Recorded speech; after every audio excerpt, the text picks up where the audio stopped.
जय हिंद। यदि आप यूपी टेट 2026 का एग्जाम दे रहे हैं और आप पेपर 2 में एसएसटी लिए हैं तो ये वीडियो आपके लिए है। इसमें हम लोग हिस्ट्री, ज्योग्राफी, पॉलिटी और म्यूजिक के कुछ प्रश्न हैं जो करने वाले हैं। मिक्स प्रश्न होंगे। आइए तो वीडियो शुरू करते हैं। नमस्कार, मेरा नाम है विवेक पांडे और आप देख रहे हैं टुडे एग्जाम स्टडी का यूट्यूब प्लेटफॉर्म। साथियों, ये आपका क्लास नंबर 4 है। इससे पहले हम 3 क्लास कर चुके हैं एसएसटी से रिलेटेड जो भी इंपॉर्टेंट क्वेश्चन बन सकते हैं। इसमें होता क्या है, कुछ पीवाईक्यू होते हैं और कुछ आपके क्वेश्चन लिए गए रहते हैं बाहर से, और फिर उन सबका हम डिटेल में देखते हैं विस्तार पूर्वक कि क्या समाधान होता है और क्या क्या पूछा जा सकता है आने वाले एग्जाम में प्रश्न। आइए पहले प्रश्न से शुरुआत करते हैं। पहला प्रश्न हिस्ट्री से हमने लिया है। ध्यान रखिएगा, पहला प्रश्न जो है इतिहास से लिया गया है। सभी आपके एनसीईआरटी और एससीईआरटी दोनों का कॉम्बिनेशन है इसमें, ठीक है ना। प्रश्न पहला है साथियों आपके सामने कि इंडिका नामक पुस्तक के लेखक कौन थे। बताइए, जो इंडिका पुस्तक है उसके लेखक कौन थे साथियों। क्या फाहियान थे, ह्वेनसांग थे, मेगास्थनीज थे या फिर इब्न बतूता थे। बताइए, 4 विकल्प आपके सामने है। बताइए सही विकल्प क्या होगा। देखिए साथियों, इसका जो सही विकल्प होगा ऑप्शन नंबर सी होगा, यानी मेगास्थनीज। इंडिका नामक पुस्तक के लेखक कौन थे साथियों, तो मेगास्थनीज थे। आइए इस पे अगर हम बात करें, मेगास्थनीज आप सभी जानते हैं साथियों। मेगास्थनीज जो था वह यूनानी राजा सेल्यूकस निकेटर का राजदूत था। मेगास्थनीज कौन था साथियों, तो एक यूनानी राजा थे सेल्यूकस निकेटर, उन्हीं का राजदूत था जो चंद्रगुप्त मौर्य के दरबार में आया था साथियों। तो ध्यान रखेंगे, उसी का लिखा हुआ एक पुस्तक है इंडिका, ठीक है ना। अगले प्रश्न की तरफ बढ़ें तो अगला प्रश्न है आपके सामने, किस शासक को प्रियदर्शी के नाम से जाना जाता था। बताएं, किस शासक को प्रियदर्शी के नाम से जाना जाता था। क्या वह चंद्रगुप्त थे, अशोक, समुद्रगुप्त या राजा हर्षवर्धन। बताइए किसको प्रियदर्शी के नाम से जाना जाता था। तो साथियों, इसका सही विकल्प ऑप्शन नंबर बी होगा, यानी सम्राट अशोक को प्रियदर्शी के नाम से जाना जाता था। साथियों ध्यान रखेंगे, सम्राट अशोक के अभिलेखों में उन्हें देवानाम प्रिय और प्रियदर्शी यानी प्रियदर्शी कहा गया है। देवानाम प्रिय या प्रियदर्शी या फिर प्रियदर्शी, ठीक है ना। ये उल्लेख हुआ है अशोक के अभिलेखों में, ठीक है ना। ये ध्यान रखेंगे आप। अगले प्रश्न की तरफ बढ़ते हैं तो अगला प्रश्न है कि हड़प्पा सभ्यता की खोज किस वर्ष हुई थी। हड़प्पा सभ्यता, इसकी खोज किस वर्ष हुई थी साथियों। क्या वो समय 1921 था, 1922 था, 1935 था या 1942 था। कौन सा राइट आंसर होगा। देखिए साथियों, इसका सही विकल्प ऑप्शन नंबर 1 होगा, यानी 1921 राइट आंसर है आपका, ठीक है ना। 1921 में हड़प्पा सभ्यता की खोज हुई थी साथियों। ध्यान रखेंगे 1921 दयाराम सहानी, नाम याद रखेंगे। दयाराम सहानी ने 1921 में रावी नदी के तट पर हड़प्पा नामक स्थल की खोज की थी। किस नदी के तट पर साथियों, रावी नदी के तट पर। कब की थी, 1921 में। किसने की थी, तो दयाराम सहानी ने की थी। ध्यान रखेंगे। अगले प्रश्न की तरफ बढ़े तो अगला प्रश्न है आपके सामने, प्रसिद्ध गायत्री मंत्र का उल्लेख ऋग्वेद के किस मंडल में है। बताएंगे, जो प्रसिद्ध गायत्री मंत्र है उसका उल्लेख तो ऋग्वेद में है। गायत्री मंत्र का उल्लेख पहले आप जान लीजिए किस में है, ऋग्वेद में। अब सवाल यह है कि ऋग्वेद के किस मंडल में इसका उल्लेख है। क्या वह प्रथम मंडल है, तृतीय मंडल है या फिर 9वां मंडल है या फिर 10वां मंडल है। बताइए, 4 ऑप्शन है आपके सामने, कौन सा विकल्प ठीक होगा। देखिए प्यारे साथियों, जो इसका सही विकल्प होगा वो ऑप्शन नंबर बी होगा, यानी तृतीय अध्याय में, ऋग्वेद के तृतीय अध्याय में गायत्री मंत्र की रचना की गई है। और गायत्री मंत्र की रचना विश्वामित्र ने की थी और यह सूर्य देवता यानी सवित्री को समर्पित है। सूर्य देवता सावित्री को ये क्या है, समर्पित है साथियों। तो आप ध्यान रखेंगे। अगले प्रश्न की तरफ बढ़ते हैं तो अगला प्रश्न है आपके सामने, तराइन का प्रथम युद्ध 1191 में किसके बीच हुआ था। तो सबसे पहले साथियों ध्यान रखें, तराइन का प्रथम युद्ध 1191 में हुआ था, ठीक है ना। तराइन का प्रथम युद्ध कब हुआ था, 1191 में। अब सवाल यह है कि किसके किसके बीच हुआ था। क्या बाबर और इब्राहिम लोदी के बीच हुआ था, अकबर और हेमू के बीच हुआ था, पृथ्वीराज चौहान और मोहम्मद गौरी के बीच हुआ था या मराठा और अहमद शाह अब्दाली के बीच हुआ था। बताएंगे आप। 4 ऑप्शन है आपके सामने, कौन सा विकल्प ठीक होगा बताइए। देखिए साथियों, आप सभी जानते हैं तराइन का जो प्रथम युद्ध है जो 1191 में हुआ था, वो पृथ्वीराज चौहान और मोहम्मद गौरी के बीच हुआ था, तो विकल्प सी सही है आपका। मोहम्मद गौरी और पृथ्वीराज चौहान के बीच आपका ये तराइन का प्रथम युद्ध हुआ था साथियों। देखिए, इस युद्ध में पृथ्वीराज चौहान की जीत हुई थी। क्या हुई थी? जीत हुई थी। लेकिन इसके अगले ही वर्ष यानी 1191 में पृथ्वीराज चौहान की जीत हुई, लेकिन इसके अगले ही वर्ष 1192 में युद्ध में पृथ्वीराज चौहान हार गए और मोहम्मद गौरी जीत गया। ये ध्यान रखेंगे। 1192 में कौन हार गया साथियों? तो पृथ्वीराज चौहान हार गए और जीत किसकी हुई? मोहम्मद गौरी की। ध्यान रखेंगे। अगला प्रश्न है, गुलाम वंश का संस्थापक कौन था? बताइए, गुलाम वंश का संस्थापक कौन था? क्या इल्तुतमिश था, बलबन था, कुतुबुद्दीन ऐबक था, रजिया सुल्तान थी? कौन था साथियों गुलाम वंश का संस्थापक? देखिए साथियों, गुलाम वंश का संस्थापक आपका कुतुबुद्दीन ऐबक था, इसलिए आपका विकल्प सी सही हो जाता है। कुतुबुद्दीन ऐबक वह एक गुलाम था, मोहम्मद गौरी का ही एक गुलाम था, ठीक है ना। और इसलिए इस वंश का नाम गुलाम वंश रखा गया साथियों। ध्यान रखेंगे, कुतुबुद्दीन ऐबक, ऐबक ने 1206 ईस्वी में, कब साथियों? 1206 में गुलाम वंश की स्थापना की थी। उसे लाख वक्स भी कहा जाता है साथियों। सवाल पूछा जाए लाख वक्स किसे कहा जाता है, तो वह कुतुबुद्दीन ऐबक को कहा जाता है। आपको ये बात भी ध्यान रखना है। अगला प्रश्न है साथियों, भक्ति आंदोलन का जन्मदाता किसे माना जाता है? मतलब भक्ति आंदोलन का जन्मदाता हम किसे कहते हैं? क्या वह कबीर हैं, रामानुजाचार्य हैं, गुरु नानक हैं, या फिर मीराबाई हैं? बताइए।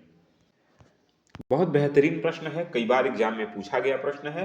तो देखिए साथियों, इसका जो सही विकल्प हो जाएगा वो ऑप्शन नंबर बी हो जाएगा, यानी रामानुजाचार्य। रामानुजाचार्य को ही भक्ति काल, ठीक है ना, भक्ति काल का जन्मदाता माना जाता है। तो ध्यान रखेंगे, रामानुजाचार्य दक्षिण भारत के भक्ति आंदोलन की शुरुआत रामानुजाचार्य ने कहाँ से की? दक्षिण भारत से की। कहाँ से की साथियों? ध्यान रखेंगे, दक्षिण भारत से भक्ति आंदोलन की शुरुआत किसने की? तो रामानुजाचार्य ने की। आपको ध्यान रखना है। अगले प्रश्न की तरफ बढ़ते हैं साथियों। अगला प्रश्न आपके सामने है, दिन ए इलाही धर्म की शुरुआत किस मुगल शासक ने की थी? बताइए, दीन ए इलाही इसकी शुरुआत किस मुगल शासक ने की थी? दीन ए इलाही। देखिए साथियों, इसका जो सही विकल्प होगा ऑप्शन नंबर बी होगा, यानी अकबर ने दीने इलाही धर्म की शुरुआत की थी, ठीक है ना। अकबर ने ही क्या किया था? दीने इलाही धर्म का शुरुआत किया था। ध्यान रखेंगे साथियों, देखिए है क्या, इसको समझिए। अकबर ने 1582 में, कब साथियों? 1582 ईस्वी में सभी धर्मों के मूल तत्वों को मिलाकर के इस नवीन धर्म की स्थापना की।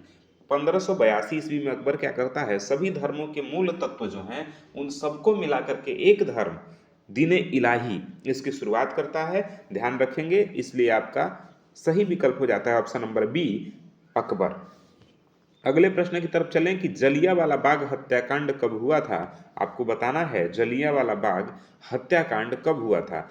13 अप्रैल 1919 को, 15 अगस्त 1919 को, 26 जनवरी 1920 को, या फिर 10 मार्च 1919 को? तो देखिए, इसका जो सही विकल्प होगा वो विकल्प ए होगा, यानी 13 अप्रैल 1919 को। ध्यान रखेंगे साथी, 13 अप्रैल 1919 को हुआ क्या था ना, अमृतसर में बैसाखी का पर्व था साथियों। बैसाखी के पर्व के दिन सभी लोग इकट्ठा हुए थे और उसी दिन जनरल डायर ने निहत्थे लोगों पे अमृतसर में, ठीक है ना साथियों, बैसाखी का दिन था, जगह था अमृतसर, अमृतसर में जनरल डायर ने निहत्थे लोगों पर गोलियां चलवा दी थी। वही जलियांवाला बाग हत्याकांड है, 13 अप्रैल 1919। अगला अगला प्रश्न आपके सामने है, सत्यार्थ प्रकाश पुस्तक के लेखक कौन है? सत्यार्थ प्रकाश जो पुस्तक है उसके लेखक कौन है साथियों? क्या स्वामी विवेकानंद हैं, दयानंद सरस्वती हैं, महात्मा गांधी हैं, या ज्योतिबा फूले हैं? तो देखिए, इसका सही विकल्प होगा ऑप्शन नंबर बी, यानी दयानंद सरस्वती। ध्यान रखेंगे, कौन? दयानंद सरस्वती, ठीक है ना। देखिए, आपका जो सत्यार्थ प्रकाश पुस्तक है ना, सबसे पहले तो आप ये समझिए, दयानंद जो सरस्वती हैं उन्होंने आर्य समाज की स्थापना की साथियों। किसकी स्थापना की थी? आर्य समाज की स्थापना की थी। किसने? दयानंद सरस्वती ने किया था। ध्यान रखेंगे, दयानंद सरस्वती ने आर्य समाज की स्थापना किया था और उन्होंने एक नारा दिया था, वेदों की ओर लौटो। किसकी ओर लौटो साथियों? वेदों की ओर लौटो। ऐसा उन्होंने क्या दिया था? एक नारा दिया था कि वेदों की ओर लौटो, ठीक है ना। तो ध्यान रखेंगे, नारा है वेदों की ओर लौटो।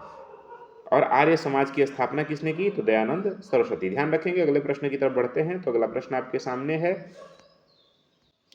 प्रश्न है, सौर मंडल का सबसे चमकीला ग्रह कौन सा है? सौर मंडल का सबसे चमकीला ग्रह कौन सा है? क्या वह मंगल है, बुध है, शुक्र है या फिर शनि है? साथियों, इसका जो सही विकल्प होगा ऑप्शन नंबर सी हो जाएगा, यानी सही विकल्प हो जाएगा शुक्र। कौन सा हो जाएगा? शुक्र। ध्यान रखेंगे, शुक्र जो है वो सौर मंडल का सबसे चमकीला ग्रह है। ध्यान रखेंगे साथियों, शुक्र को भोर का तारा भी हम कहते हैं। क्या कहते हैं? भोर का तारा कहते हैं। शुक्र को हम क्या कहते हैं? भोर का तारा कहते हैं। और इसको पृथ्वी का बहन कहते हैं। क्यों कहते हैं हम पृथ्वी की बहन? क्योंकि वो पृथ्वी के जैसी ही दिखती है, इसलिए पृथ्वी की बहन भी हम किसको कहते हैं? शुक्र को कहते हैं। भोर का तारा भी हम किसको कहते हैं? शुक्र को कहते हैं। और सौर मंडल का सबसे चमकीला ग्रह भी कौन है? शुक्र है। ठीक है, अगले प्रश्न की तरफ बढ़ते हैं। अगला प्रश्न है आपका, आपके सामने देखेंगे, कर्क रेखा भारत के किन राज्यों से होकर नहीं गुजरती है? बताना है, कर्क रेखा भारत के किस राज्य से होकर नहीं गुजरती है? ध्यान रखेंगे, आपके सामने बहुत बेहतरीन प्रश्न है, कई बार एग्जाम में पूछा गया प्रश्न है ये, कि जो कर्क रेखा है वो भारत की किस राज्य से होकर के नहीं गुजरती है? नहीं शब्द पे ध्यान देंगे। क्या वह राजस्थान है, छत्तीसगढ़ है, त्रिपुरा है या फिर उड़ीसा है? तो देखिए साथियों, इसका जो सही विकल्प होगा वो उड़ीसा होगा। कौन सा होगा? उड़ीसा। उड़ीसा से होके नहीं गुजरती है, बाकी राजस्थान, छत्तीसगढ़, त्रिपुरा इनसे होकर के गुजरती है। आप सभी जानते होंगे साथियों कौन कौन से राज्य हैं जिनसे कर्क रेखा होके गुजरती है, तो ध्यान देंगे आप लोग। देखिए, अगर हम बात करें कि कर्क रेखा किन किन राज्यों से होकर गुजरती है, तो साथियों 8 ऐसे राज्य हैं भारत के जहां से कर्क रेखा होकर गुजरती है। वो है गुजरात, राजस्थान, मध्य प्रदेश, छत्तीसगढ़, झारखंड, पश्चिम बंगाल, त्रिपुरा और मिजोरम। इस विकल्प में उड़ीसा नहीं है, इसलिए राइट विकल्प था उड़ीसा, क्योंकि पूछा गया था कहां से होके नहीं गुजरती है। तो ये आपको ध्यान रखना है। अगले प्रश्न की तरफ बढ़ते हैं। अगला प्रश्न है आपके सामने, ध्यान देंगे, भारत की सबसे लंबी नदी कौन सी है? क्या वह ब्रह्मपुत्र है, गंगा है, गोदावरी है, सिंधु है? तो साथियों, इसका सही विकल्प ऑप्शन नंबर बी हो जाएगा, यानी गंगा नदी भारत की सबसे लंबी नदी है। ध्यान देंगे, गंगा नदी भारत की सबसे लंबी नदी है और इसकी लंबाई 2525 किलोमीटर है और यह भारत की पवित्र नदी मानी जाती है। अब कमेंट करके आपको साथियों ये बताना है, ध्यान दीजिएगा, कमेंट करके आपको ये बताना है कि जब गंगा नदी, ठीक है ना, पश्चिम बंगाल में प्रवेश करती है तो इसे किस नाम से जाना जाता है? गंगा नदी जब पश्चिम बंगाल में प्रवेश करती है तो इसे किस नाम से जाना जाता है? और यह गंगा नदी किस सागर में जाके समाहित होती है और इसका उद्गम स्थल क्या है? ये आपको 3 चीजें कमेंट करके बताना है। अगर आप जानते हो इस गंगा नदी का उद्गम स्थल क्या है, मतलब गंगा कहाँ से निकलती है, और आपको ये बताना है कि जब किस सागर में प्रवेश करती है और प्रवेश करते हुए गंगा नदी का नाम क्या हो जाता है, आपको बताना है। अगले प्रश्न की तरफ बढ़ते हैं साथियों। तो अगला प्रश्न है, यूपी टेट का ये बहुत फेवरेट क्वेश्चन है, ध्यान देंगे, यूपी टेट में बहुत बार पूछा जाता है, काजीरंगा नेशनल पार्क किसके लिए प्रसिद्ध है साथियों? बताइए। देखिए, क्या शेर के लिए, बाघ के लिए, एक सिंह वाला गैंडा के लिए, हाथी के लिए? तो साथियों सही विकल्प ऑप्शन नंबर सी हो जाएगा, एक सिंह वाला गैंडा के लिए काजीरंगा नेशनल पार्क प्रसिद्ध है। यह कहाँ पे है? तो साथियों यह असम में है। असम में यह स्थित है। यह विश्व का धरोहर स्थल भी है, आप ध्यान रखेंगे, ठीक है ना। अगले प्रश्न की तरफ बढ़ें। तो अगला प्रश्न आपके सामने है, वायुमंडल की सबसे निचली परत को क्या कहते हैं?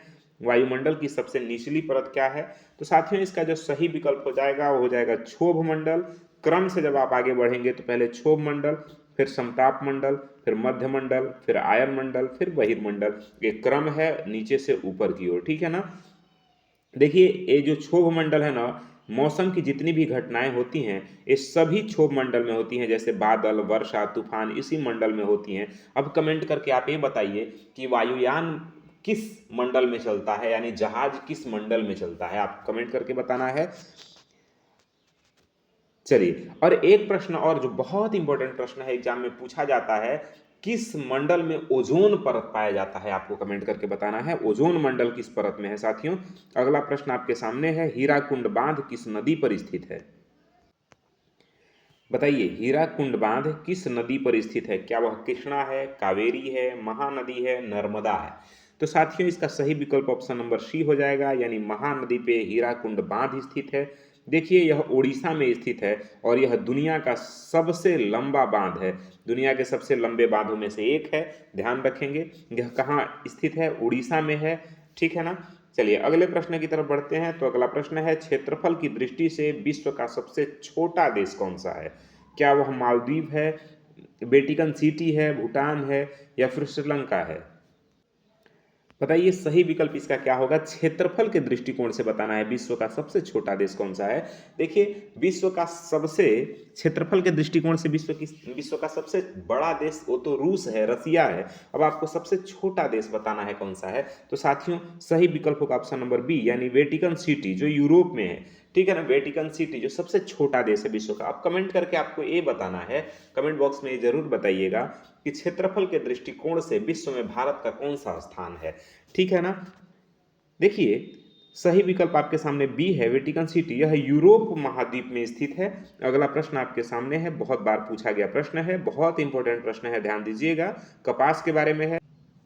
प्रश्न ये है साथियों कि कपास की खेती के लिए सबसे उपयुक्त मिट्टी कौन सी है? क्या जलोढ़ मिट्टी है, लाल मिट्टी है, काली मिट्टी है, लेटराइट मिट्टी है? तो साथियों सही विकल्प हो जाएगा ऑप्शन नंबर सी। कपास की खेती के लिए सबसे महत्वपूर्ण जो मिट्टी होती है वो काली मिट्टी होती है। साथियों ध्यान दीजिएगा, काली मिट्टी सबसे महत्वपूर्ण मिट्टी है कपास की खेती के लिए। देखिए इसे काली मिट्टी को रेगुर मिट्टी भी कहा जाता है, ये भी आपको ध्यान रखिएगा। अगर काली मिट्टी के जगह रेगुर मिट्टी लिखा हो तो भी ऑप्शन सही होगा। यह मुख्यतः किस राज्यों में, किन किन राज्यों में पाया जाता है साथियों? तो यह महाराष्ट्र, गुजरात के क्षेत्र में सबसे अधिक पाई जाती है। कौन सी मिट्टी? रेगुर मिट्टी या फिर काली मिट्टी कहिए। किसके लिए उपयुक्त है साथियों? तो कपास की खेती के लिए सर्वाधिक उपयुक्त है।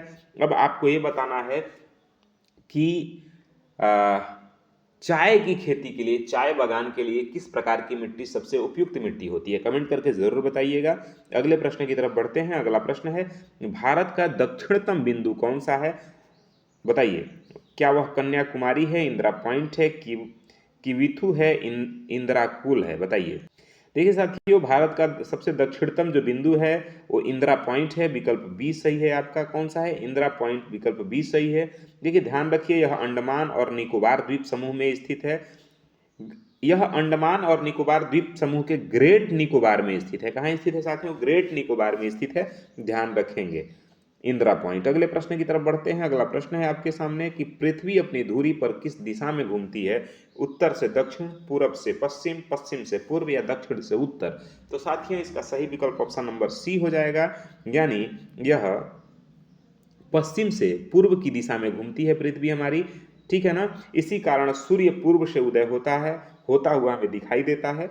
किस कारण? क्योंकि पश्चिम से पूर्व की ओर हमारी पृथ्वी घूमती है। अब प्रश्न जो हम लोग करेंगे वह नागरिक शास्त्र और संविधान से हमारे प्रश्न है। प्रश्न आपके सामने है कि भारतीय संविधान कब अंगीकृत यानी एडॉप्ट किया गया था? आपको बताना है हमारा संविधान कब अंगीकृत किया गया था साथियों। तो इसका क्या वह 15 अगस्त 1947 है, 26 जनवरी 1950 है, या 26 नवंबर 1949 है, या 9 दिसंबर 1949 है? तो साथियों सही विकल्प ऑप्शन नंबर सी होगा। हमारा संविधान 26 नवंबर 1949 को अंगीकृत किया गया है, ध्यान रखेंगे।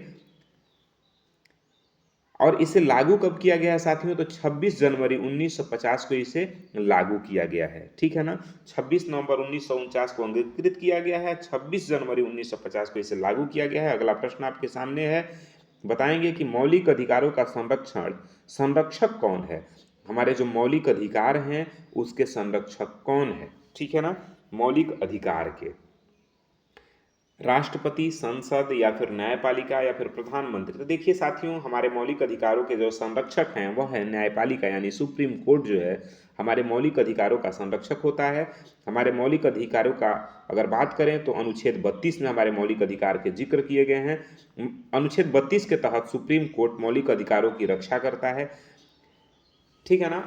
मौलिक अधिकारों की रक्षा की बात अनुच्छेद 32 में की गई है, जहां सुप्रीम कोर्ट मौलिक अधिकारों की रक्षा करता है, ठीक है, ये बात आपको ध्यान रखना है। अगला प्रश्न आपके सामने है, संविधान के किस भाग में डीपीएसपी यानी नीति निर्देशक तत्व का उल्लेख हुआ है? क्या भाग 2 है, 3 है, 4 है, 9 है? बताइए साथियों सही विकल्प इसका क्या होगा। देखिए इसका जो सही विकल्प होगा ऑप्शन नंबर सी होगा, ठीक है ना। यह आपके भाग 4 में इसका जिक्र हुआ है साथियों। देखिए यह आयरलैंड से लिया गया है, आयरलैंड से लिया गया है, ठीक है ना।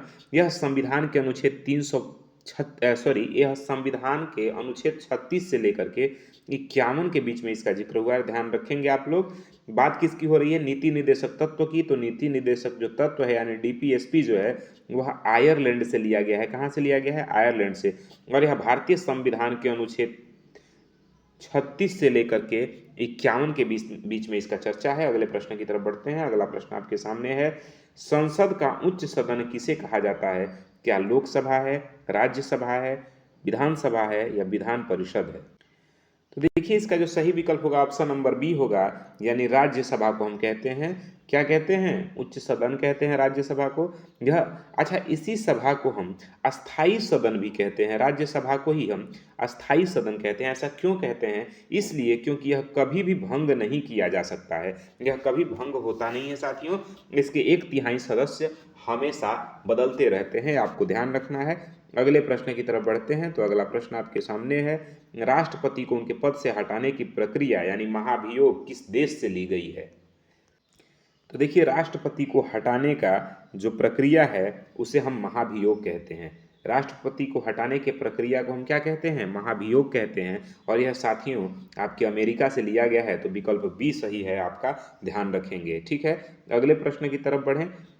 तो अगला प्रश्न है, भारत में मताधिकार की आयु 21 वर्ष से घटाकर 18 वर्ष किस संशोधन द्वारा किया गया?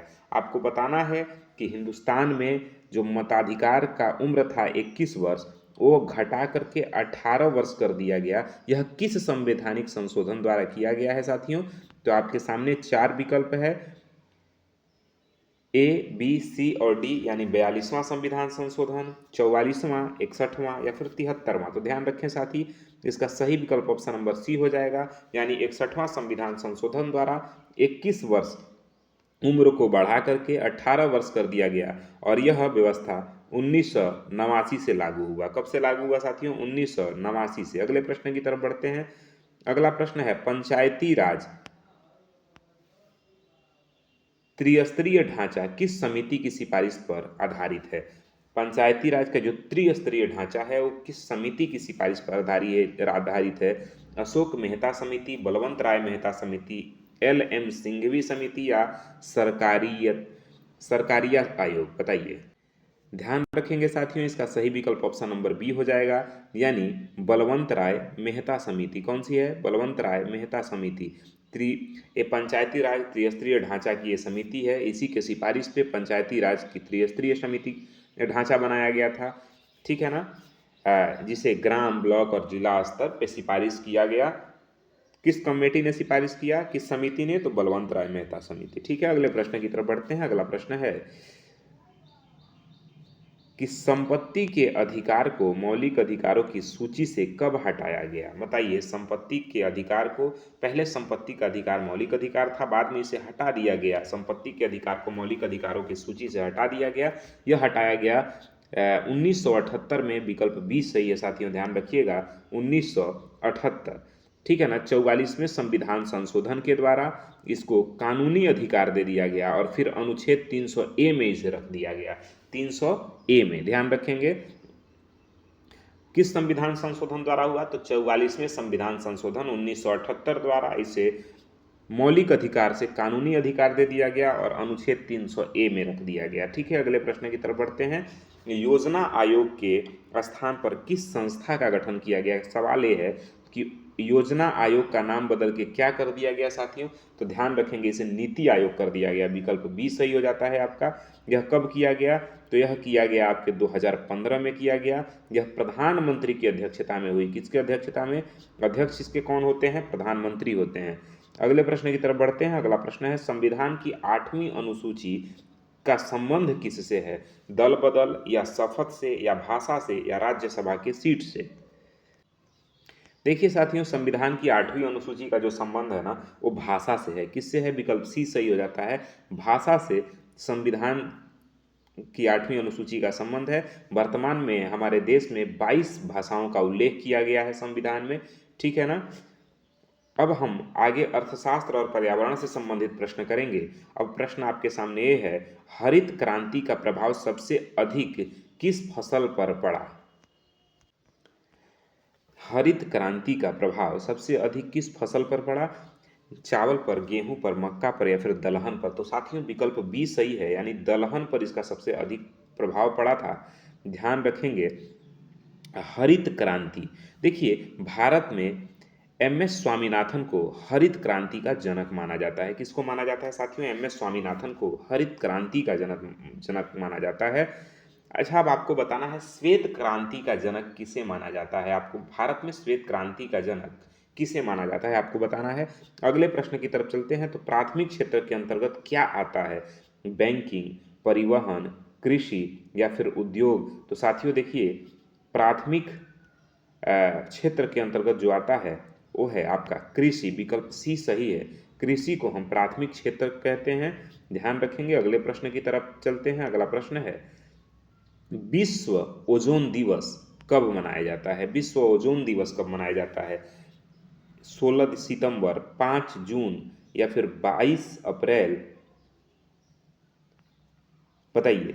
देखिए साथियों इसका सही विकल्प हो जाएगा विकल्प ए, यानी 16 सितंबर को हम ओजोन दिवस मनाते हैं। ध्यान रखेंगे 16 सितंबर को हम क्या मनाते हैं? ओजोन दिवस मनाते हैं। अगला प्रश्न है, अम्लीय वर्षा के लिए मुख्य रूप से कौन सी गैस जिम्मेदार है? देखिए मुझे ध्यान है कि जब मैं आपका सीटेट सीटेट का एग्ज़ाम दे रहा था, शायद 2018 या 19 का समय था, 2018 में शायद, हाँ 2017 या 18 में मैं, सॉरी यूपी टेट दे रहा था। यूपी यूपी टेट 2017 या 18 में, मुझे एग्जैक्ट याद नहीं है, मैं दिया था। उसमें पूछा था कि जो ताजमहल पीला हो रहा है वह किसके कारण हो रहा है, सवाल यही था। और ऐसा ही कुछ सवाल ये भी है कि अम्लीय वर्षा के लिए मुख्य रूप से कौन सी गैसें जिम्मेदार है। ठीक है ना? हाँ 18 में, मुझे याद आ गया, 18 में मैं यूपी टेट दिया था, उसी में ये सवाल पूछा था। तो अब आपको बताना, सीटेट तो मैं 2019 में दिया था। हाँ 2019 में मैं सीटेट दिया हूँ। ठीक है ना? 2019 में सीटेट दिया, उसी साल नौकरी लग गई और तब से अभी तक शैक्षणिक कार्य में हूँ आपके साथ। हाँ बताइए, ऑप्शन आपके सामने है CO2 और CO, या फिर CO2 और NO2, या CH4 और O3, या फिर CFC? बताइए, चार विकल्प आपके सामने है, कौन सा विकल्प सही है अम्लीय वर्षा के संबंध में? देखिए साथियों सही विकल्प हो जाएगा विकल्प बी, SO2 और NO2 ये अम्लीय वर्षा के लिए कारक होते हैं। अम्लीय वर्षा ताजमहल के पीला पड़ने का कारण भी है। अम्लीय वर्षा आप सभी जानते होंगे। अगला प्रश्न है आपके सामने, घना पक्षी विहार किस राज्य में स्थित है? बताइए, घना पक्षी अभ्यारण्य किस राज्य में स्थित है? तो साथियों विकल्प बी सही है, यानी वो राजस्थान में स्थित है। कहाँ स्थित है? राजस्थान में। इसे केवलादेव राष्ट्रीय उद्यान भी कहा जाता है, ये भी आप ध्यान रखेंगे। इसे केवलादेव राष्ट्रीय उद्यान के नाम से भी जाना जाता है। आगे हम लोग पढ़ेंगे उत्तर प्रदेश से रिलेटेड कुछ महत्वपूर्ण प्रश्न हैं। उत्तर प्रदेश का राजकीय पशु कौन सा है? बाघ, बारहसिंगा, हाथी या फिर नीलगाय? बताइए। इसका जो सही विकल्प होगा साथियों, विकल्प बी हो जाएगा, यानी बारहसिंघा सही विकल्प है इसका। ठीक है ना? आगे बढ़ते हैं अगले प्रश्न पे। उत्तर प्रदेश की सीमा कितने राज्यों, केंद्र शासित प्रदेश सहित से लगती है? बताइए, उत्तर प्रदेश की सीमा कितने राज्य से और कितने केंद्र शासित प्रदेश से लगती है? देखिए साथियों इसका सही विकल्प ऑप्शन नंबर सी हो जाएगा, यानी 9। कैसे? 8 राज्य और एक केंद्र शासित प्रदेश यानी दिल्ली से इसकी सीमा लगती है, तो आपका 9 सही हो जाएगा। आगरा शहर की स्थापना किसने की थी? अकबर, शाहजहां, सिकंदर लोदी, बहलोल लोदी? तो सही विकल्प हो जाएगा ऑप्शन नंबर सी, यानी सिकंदर लोदी के द्वारा आगरा शहर की स्थापना की गई है। ध्यान रखेंगे 1504 ईस्वी में सिकंदर लोदी ने आगरा शहर बसाया था। अगला प्रश्न है, चरकुला नृत्य किस क्षेत्र से संबंधित है? अवध से, ब्रजभूमि से, बुंदेलखंड से या रोहिलखंड से? देखिए साथियों अगर चरकुला नृत्य की बात करें तो विकल्प बी सही हो जाएगा, यानी इसका संबंध ब्रजभूमि से है साथियों, चरकुला नृत्य का। अगला प्रश्न है, उत्तर प्रदेश कि किस जिले में यूरेनियम के सीमित भंडार पाए गए हैं? झांसी, ललितपुर, हमीरपुर या मिर्जापुर? तो साथियों इसका सही विकल्प ऑप्शन नंबर बी हो जाएगा, यानी ललितपुर में सीमित यूरेनियम के भंडार पाए गए हैं। अगला शिक्षण से संबंधित प्रश्न है और प्रश्न ये है कि भारत का प्रथम समाचार पत्र कौन सा था, बताइए। तो इसका विकल्प बी सही है, यानी बंगाल गजट भारत का प्रथम समाचार पत्र था। देखिए जेम्स ए हिक्की ने इसे शुरू किया था। उतंड मार्तंड प्रथम हिंदी समाचार पत्र है, ये भी आप जान लीजिए। जेम्स ए हिक्की ने इस समाचार यानी बंगाल गजट को शुरू किया था, लेकिन हिंदी का प्रथम समाचार पत्र पूछा जाए तो उदंत मार्तंड है, ये आपको ध्यान रखना है। अगला प्रश्न है सती प्रथा का अंत किसने किया था? Lord Curzon, lord Dalhousie, lord William वेटिक या फिर लॉर्ड कैनिंग? तो ध्यान रखिएगा साथियों, विकल्प सी सही है, लॉर्ड विलियम वेटिक इसका सही विकल्प हो जाएगा, लॉर्ड विलियम वेटिक। 1829 में राजा राममोहन राय के सहयोग से सती प्रथा को समाप्त किया गया था। कब? 1829 में। किसके सहयोग से? राजा राममोहन राय के सहयोग से। किसने किया था? तो लॉर्ड विलियम वेटिक ने किया था। अगले प्रश्न की तरफ चलें तो अगला प्रश्न है विश्व पृथ्वी दिवस कब मनाया जाता है, बताइए। देखिए विश्व पृथ्वी दिवस सही विकल्प है ऑप्शन नंबर बी, यानी 22 अप्रैल को हम विश्व पृथ्वी दिवस मनाते हैं साथियों, ध्यान रखेंगे। अगला प्रश्न है मिड डे मील यानी एमडीएम भारत में कब शुरू हुआ?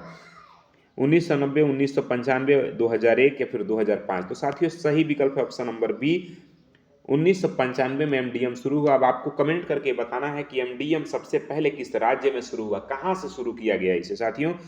अगले प्रश्न की तरफ बढ़ते हैं। राष्ट्रीय शिक्षा नीति एनईपी 2020 का नया ढांचा क्या है, बताइए। एनईपी 2020 का नया ढांचा क्या है? 10+2, 5+3+3+4 या 5+4+3+3 या 10+2+3? तो देखिए साथियों एनईपी का सही ढांचा है वो ऑप्शन नंबर बी है, 5+3+3+4 है, ठीक है ना। 5+3+3+4 है। अगला प्रश्न है सौरमंडल का सबसे छोटा ग्रह कौन सा है? ध्यान रखिएगा सौरमंडल का सबसे छोटा ग्रह बुध है, ऑप्शन नंबर ए बिल्कुल राइट है आपका। आगे बढ़ते हैं। भारत में पीली क्रांति का जनक किसे कहा जाता है? सैम पित्रोदा को, एमएस स्वामीनाथन को, वर्गीस कुरियन को, निरपख तुतेज को? देखिए साथियों सही विकल्प है इसमें आपका ऑप्शन नंबर ए, यानी सैम पित्रोदा को पीली क्रांति का जनक माना जाता है। पीली क्रांति का संबंध साथियों तिलहन से है, तिलहन के फसलों से पीली क्रांति का संबंध है। एमएस स्वामीनाथन का संबंध हरित क्रांति से है और वर्गीस कुरियन का संबंध किस क्रांति से है, कमेंट करके आप बताइए। आगे बढ़ते हैं अगले प्रश्न की तरफ। अगला प्रश्न है रेड डाटा बुक किससे संबंधित है? प्रदूषण से, विलुप्त की कगार पर जीव से, जनसंख्या से या फिर वनों की कटाई से? तो साथियों ऐसे प्राणी जो विलुप्त, ऐसे जीव जो विलुप्त हो रहे हैं उसे रेड डेटा बुक में दर्ज किया जाता है, ठीक है। तो ये प्रश्न पूछा जा चुका है पिछली बार एग्जाम में। अगले प्रश्न की तरफ बढ़ते हैं। तो संसद के दो सत्रों के बीच अधिकतम कितना अंतराल हो सकता है? कि संसद के दो सदनों के बीच अधिकतम साथियों 6 माह का अंतराल हो सकता है, तो विकल्प बी सही है आपका। अगला प्रश्न है भारत का मैनचेस्टर किसे कहा जाता है? तो देखिए साथियों भारत का मैनचेस्टर हम अहमदाबाद को कहते हैं, विकल्प सी सही है। लेकिन उत्तर प्रदेश का मैनचेस्टर हम कानपुर को कहते हैं, ये भी आपको ध्यान रखना है। कानपुर को उत्तर भारत का मैनचेस्टर कहा जाता है। उत्तर भारत का मैनचेस्टर किसे कहते हैं? तो यह हम कानपुर को कहते हैं। भारत का मैनचेस्टर किसे कहते हैं? तो अहमदाबाद को कहते हैं, विकल्प सी सही है आपका। ये रहे आपके वो महत्वपूर्ण प्रश्न जो एग्जाम में कभी ना कभी पूछे गए थे या पूछे जाने की संभावना है। तो आपको ये वीडियो कैसा लगा कमेंट करके ज़रूर बताइएगा। चैनल पर नए विजिट कर रहे हैं तो सब्सक्राइब कर लीजिएगा। आपका एक कमेंट या लाइक हमारे लिए मोटिवेशन का काम करता है साथियों। देखिए नौकरी करके आने के बाद, जॉब से आने के बाद फिर आपके लिए कंटेंट बनाना, तैयार करना, आपको पढ़ाना थोड़ा सा ज़्यादा ही टफ काम हो जाता है, मेहनत का काम हो जाता है। सिर्फ आपके लिए हो रहा है। सोचते हैं कि हमारा जो भी अनुभव है, जो हमने फ्री में पढ़ा है तो फ्री में हम भी आपको पढ़ाएं, जो अनुभव है आपके साथ शेयर करें। मैं यूपी टेट क्वालिफाई हूँ, सी टेट क्वालिफाई हूँ, फिलहाल गवर्नमेंट जॉब में हूँ, एस्टेट क्वालिफाइड हूँ। तो मैं सोच रहा हूँ कि उस अनुभव के आपको आपके साथ भी शेयर किया जाए ताकि आपको भी उसका लाभ मिले। बाकी मिलते हैं साथियों नए क्लास में, तब तक के लिए जय हिंद।